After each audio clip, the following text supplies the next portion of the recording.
제가 사랑교회를 섬기면서 근래 갖는 고민은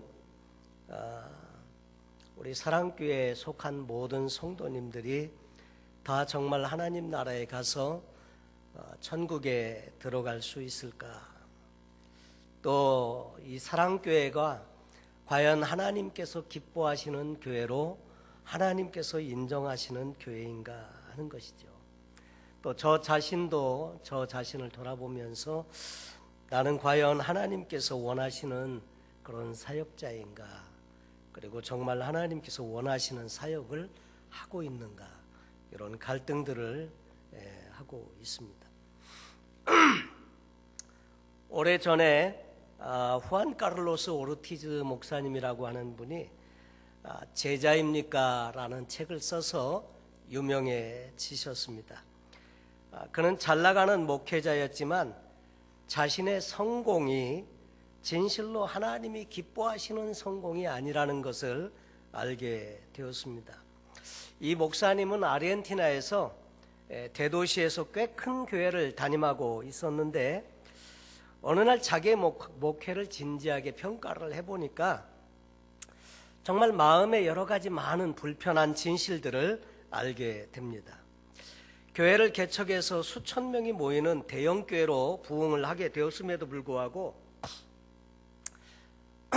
많은 성도님들이 주일이면 밀물처럼 왔다가 썰물처럼 빠져나가는 모습을 보면서 그분들이 과연 하나님이 기뻐하시는 교회일까, 또 자기의 그런 사역들을 되돌아보면서 하나님 앞에 너무 죄송한 마음이 들더랍니다.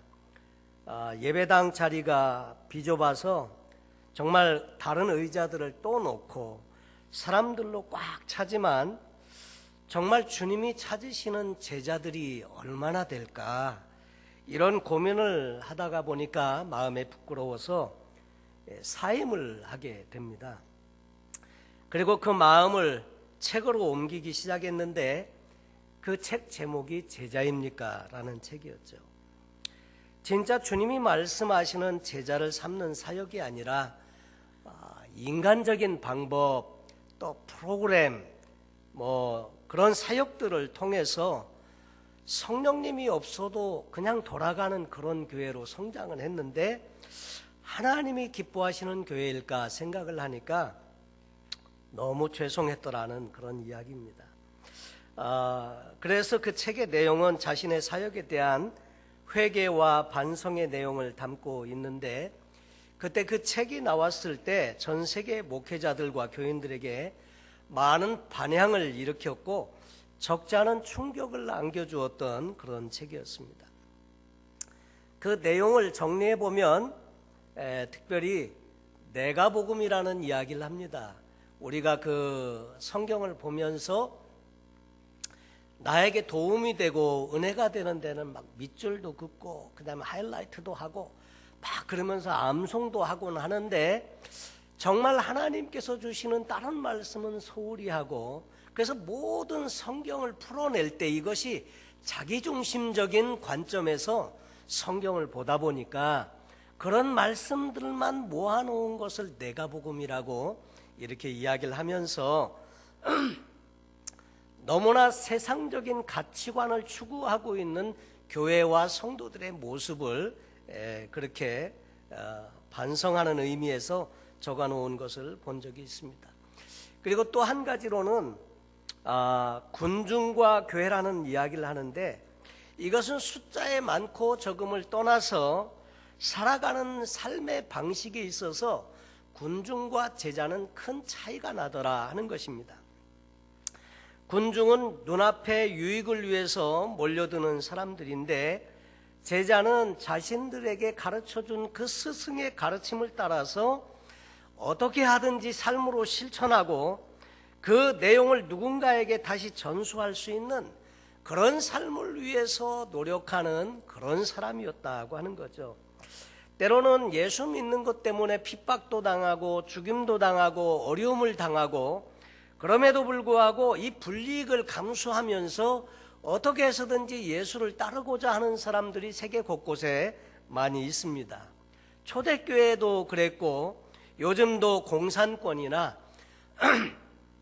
그 모슬람권에 보면 이렇게 신앙의 순수함을 유지하고 핍박과 박해에도 불구하고 주님을 따르는 무리들이 있는가 하면, 모든 것이 예수 믿는 것이 허용되고 오픈이 된 사회에서 살면서 그렇게 편하게 모든 것이 허용된 나라에서 사는데, 예수 믿으면 축복받는다고 해도 사람들은 잘 예수를 믿지 않습니다.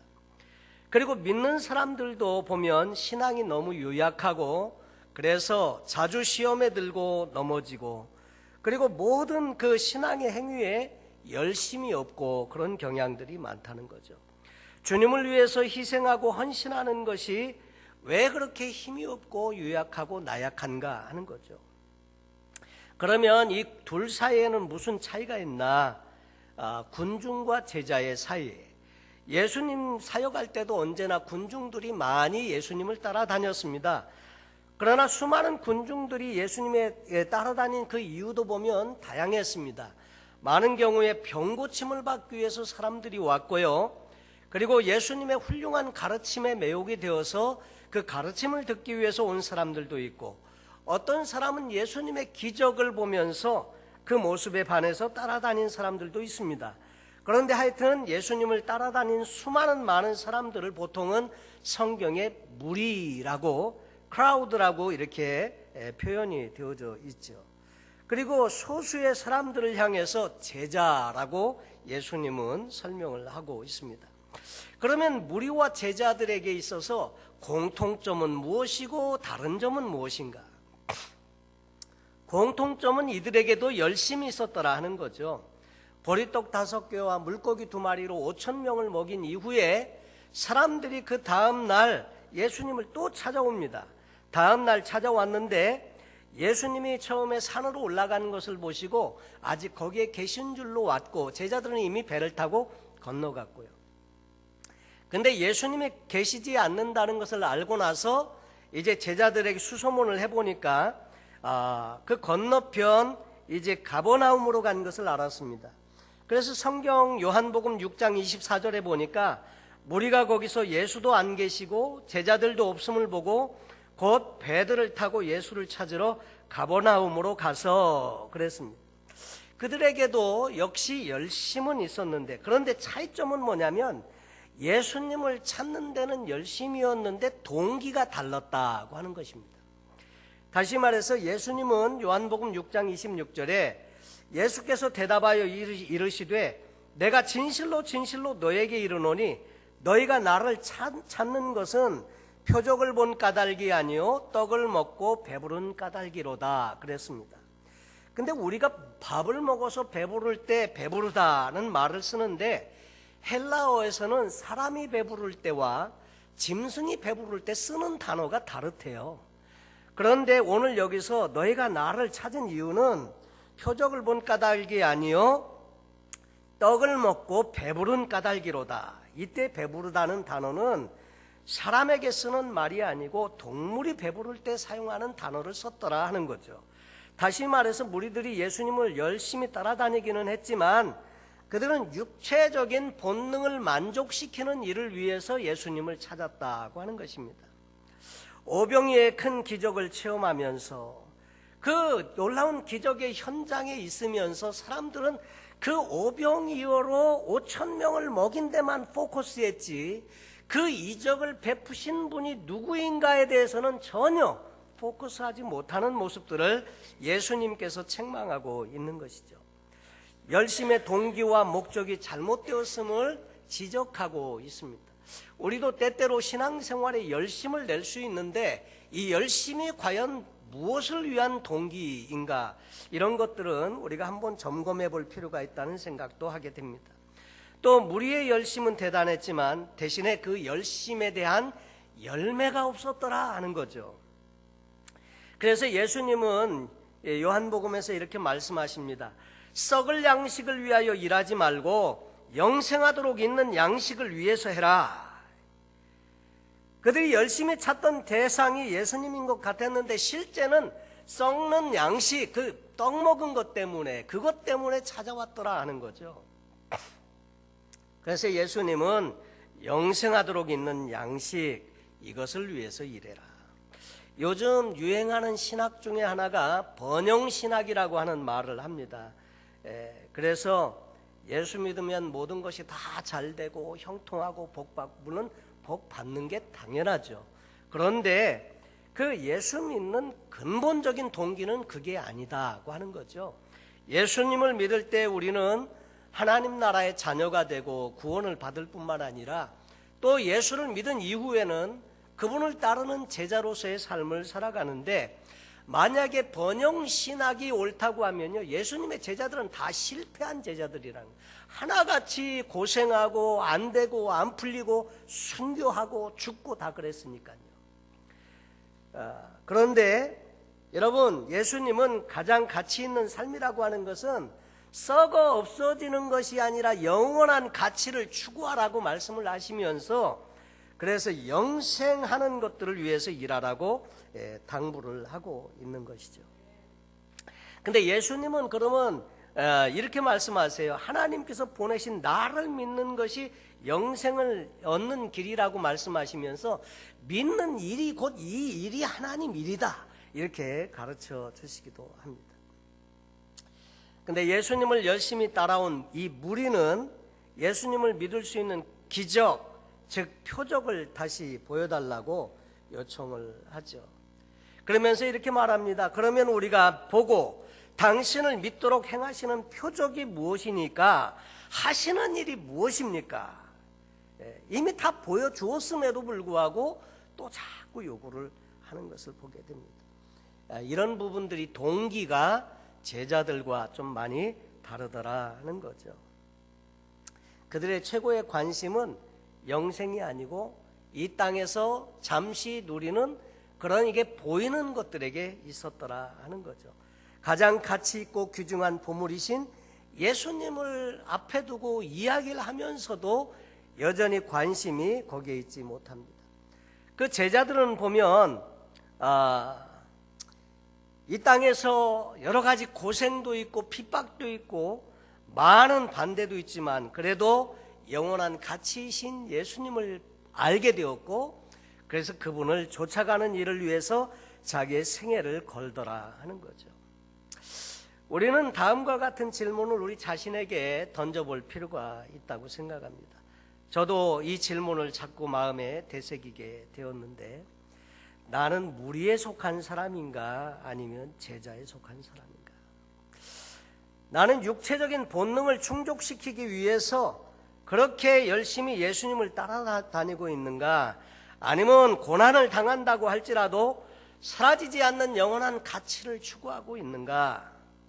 나는 내 뜻을 위해서 예수님을 따르는 무리인가, 아니면 내 뜻이 아닌 하나님의 뜻을 이루기 위해서 겸손히 말씀을 읽고 묵상하면서 배우는 그런 제자인가? 여러분, 예수님의 제자란 무엇인가? 그리스도인이라고 해서 다 제자는 아닌 것 같아요. 그리스도를 따른다는 것은 그분을 주님으로 모신다는 말이고, 나는 그분의 노예로서 그분을 섬긴다는 말인데, 실상 우리가 그렇지 못한 경우가 너무 많더라 하는 거죠. 저 자신을 봐도요. 그래서 예수님은 이렇게 말씀하십니다. 너희는 나를 불러 주여 주여 하면서도 어찌하여 나의 말하는 것을 행치 아니하냐, 이렇게 책망하죠. 우리는 주님의 제자가 다 되기를 원하는 줄로 믿습니다. 교회 생활을 하는 사람들 가운데 다양한 이름이 있는데, 교인이라고 이렇게 불리우는 사람이 있습니다. 교인이란 말의 사전적인 정의는 종교를 믿는 사람이라고 정의되어져 있습니다. 그래서 이 마태복음에 딱 한 번 교인이라는 의미의 말이 나오는데 23장 15절입니다. 이 헬라 말로는 프로셀리토스라고 하는데 번역하면 개종자라고 할 수 있습니다. 이 단어는 프로셀코마이라고 하는 단어에서 유래했는데 접근하다, 가까이 오다, 다가가다, 무엇에 응하다라는 뜻을 가지고 있습니다. 그래서 이 기독교인이라고 말하는 이 교인은 기독교에 가까이 접근해서 기독교 교리에 응한 사람이라는 의미를 포함하고 있다고 하는 거죠. 그런데 주님은 우리가 기독교인에 머물러 있기를 원치 않는다는 거죠. 그 다음에 보면 신자라는 말이 있습니다. 사도행전 10장 45절에 나오는데, 신자의 헬라어는 피스토스라고 하는 말입니다. 원래 의미는 성실한, 믿고 있는, 이런 의미가 있습니다. 우리 찬송에도 그런 거 있죠. 신자 되기 원합니다. 진심으로 신자 되기 원합니다. 이 신자는 성실한, 믿고 있는, 이 말의 피스토스는 믿는 자로서의 그리스도인을 의미하는 거죠.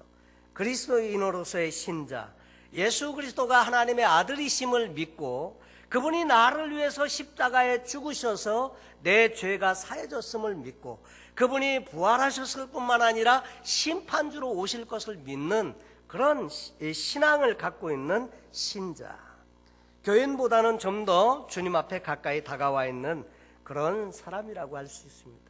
처음에는 교인으로 제1과정에서 시작하지만 제2과정에서는 신자로, 정말 그 신앙으로 예수님 앞에 다가가는 사람이라고 할 수 있습니다. 그런데 주님은 역시 또 신자에서 머물러 있기를 원치 않으시고요, 제자가 되기를 원하시더라 하는 거죠. 마태복음 그래서 28장에 보니까 예수님이 당부하시는 말씀이 있습니다. 이 말씀은 우리가 잘 아는 대로 주님의 지상명령이라고 하죠. 너희는 가서 모든 족속으로 제자를 삼아 아버지와 아들과 성령의 이름으로 세례를 주고 내가 너에게 분부한 모든 것을 가르쳐 지키게 하라. 여기서 핵심적인 주제의 단어는 제자 삼아라는 말입니다. 근데 나머지 가서, 이건 분사형으로 쓰여진 단어라고 했죠.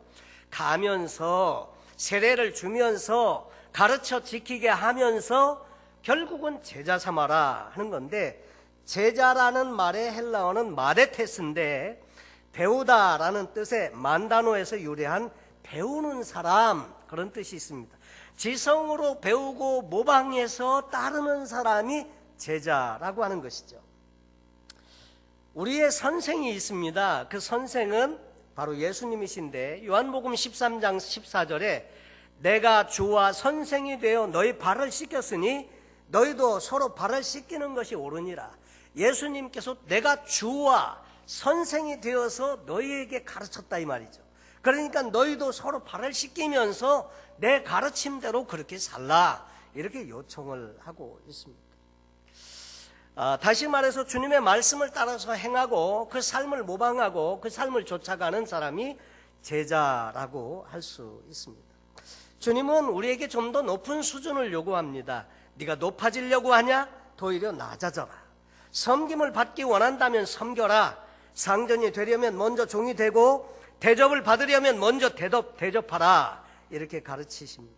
미워하지 말고 사랑하라. 선을 베품을 만한 힘이 있거든 아끼지 말고 실천해라. 거짓을 말하지 말고 참된 것을 말해라. 그리고 몸소 이것을 실천하라. 근데 이 말씀들을 이렇게 다시 한번 준엄한 명령으로 알고 생각을 해보면 참 부족한 것들이 너무 많은 것을 우리가 알게 되죠. 참 예수님 그분은 참 완벽한 스승이시고 우리에게 좋은 귀감이 되는 삶을 사셨습니다. 그래서 이 그리스도의 제자, 제자로서의 부름, 이 콜링, 이 소명에 응답할 때 비로소 이제 미션, 사명이 수행되게 되는데, 그런 사람을 제자라고 부른다 하는 거죠. 그래서 제자로 사는 것은 그렇게 쉽지 않습니다. 왜냐하면 많은 희생이 요구되기 때문에. 근데 예수님은 이렇게 말씀하세요. 아무든지 나를 따라오려고 하면 자기를 부인하고 자기 십자가를 지고 나를 좇을 것이니라. 한국말은 이 좇을 것이니라를 주로 쫓을 것이니라 이렇게 읽는데, 쫓는 거는 이게 그냥 쫓는 거고요. 좇는다는 말은 따라간다, 이런 의미죠. 이 말의 헬라어 원어는 순종하라입니다. 좇는다, 따른다. 이 말의 원래 헬라어 의미는 순종하라는 말이다 하는 거죠. 나를 순종하라는 말이죠. 그 말씀에 순종하라. 이것 주님의 오늘 이 말씀은 The Great Commission, 주님의 위대한 지상명령이라고 우리에게 말씀을 하고 있습니다. 예수님과 제자들 사이에 이미 약속이 되어져 있어서 그 산에서 만났고, 그래서 그 산에서 승천하시기 전에 마지막으로 제자들에게 말씀을 하시는데, 그 말씀의 전제가 이것입니다. 하늘과 땅의 모든 권세를 내게 주셨다. 그 전에 이 권세는 악한 마귀 사단에 의해서 잠시 빼앗겼던 권세인데, 예수님께서 이 땅에 다시 오셔서 회복하셨다고 말씀을 하시는 것입니다. 그러므로 너희는 자신 있게 나가라. 여러분, 하늘과 땅의 모든 권세를 예수님께서 회복하신 것을 말씀하시면서 그러므로 라고 말씀을 하셨더라 하는 거죠. 사실 우리는 예수님을 알기 전에는 우리가 죄에서 벗어날 수 없죠. 왜냐하면 죄가 무엇인지도 모르기 때문이고요. 두 번째는 죄의식을 갖는다고 하더라도 죄에서 벗어날 힘이 없습니다. 세 번째로 죄를 대적할 수 있는 그런 능력이 우리에게 또 없더라 하는 거죠. 그런데 예수님께서 오셔서 모든 죄의 권세를 깨뜨리시고, 그래서 우리로 하여금 하나님의 자녀가 되고 이 복음을 전파하는 일에 우리에게 힘을 실어 주셨다고 하는 위임 명령, 이것이 바로 오늘 저와 여러분이 함께 읽은 말씀입니다. 군중과 제자의 차이는 우리가 다 살펴보았고요. 그리고 제자는 정말 주님을 위해서 내 남은 삶을 온전히 드리고 헌신하는 사람이라고 말씀을 드렸습니다. 저는 이 말씀을 이제 개척 10주년을 맞으면서 제가 준비하면서 우리가 처음에 교회를 통해서 이루고자 하는 비전 스테이트먼트, 복음과 사랑으로 세상을 변화시키는 교회, 그리고 그 일을 이루기 위해서 4가지 미션 스테이트먼트를 우리가 가지고 있는데, 서로 사랑으로 하나 되고 잃어버린 영혼들을 구원하고, 그리고 구원받은 하나님의 사람들을 제자로 만들어서 그들을 세상과 사역에 보내어 세상을 변화시키자는 목표를 정했습니다. 그리고 저는 기도하는 중에 제가 지난 9년 동안의 사역을 돌아보면서 많은 후회도 있고 반성도 하면서 내가 좀 더 포커스하지 못한 부분에 대해서도 참 하나님께 죄송한 부분들이 있더라고요. 그래서 금년은 저뿐만 아니라 저희 사랑교회는 모든 성도님들이 제자로서 우리가 잘 준비되는 그런 교회가 되면 좋겠다. 그래서 2016년 표어를 가서 제자 삼으라 이렇게 정하게 되었습니다. 제가 신년에 들어오면서 제가 결심하고 제가 앞으로 하려고 하는 일은 기도하고 말씀을 연구해서 정말 성도님들에게 풍성한 꼴을 먹이는 일을 위해서 제가 집중하고자 합니다. 그 일을 위해서 저는 하루에 2시간 이상 기도하는 것을 목표로 세우고 있고요. 또 3시간 이상은 적어도 말씀을 연구하는 일을 위해서 투자해야 되겠다 결심을 했습니다. 그리고 사랑교회 우리 섬기시는 지도자들과 좀 더 가슴을 열고 정말 허심탄회하게 교회를 위해서, 이 교회를 섬기는 일이 저의 개인의 비즈니스가 아니기 때문에 이 일을 함께 오픈하고 같이 마음을 합해서 교회를 섬겨야 되겠다, 이런 마음을 더욱 갖게 되었습니다.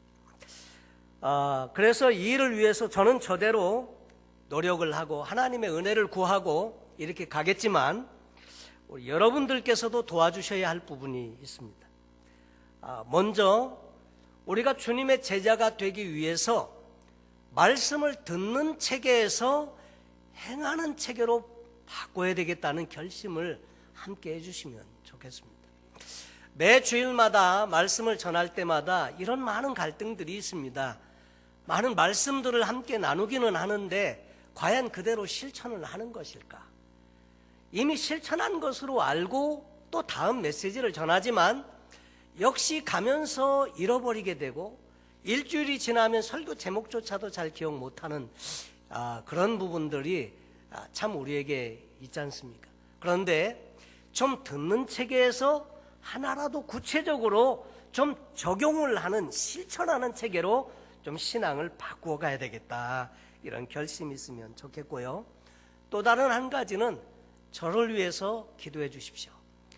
사실 이 목회는 성도님들과 같이 동역이 이루어지지 않으면 아무것도 될 수 없습니다. 저는 저 스스로 제가 부족하다는 것을 잘 압니다.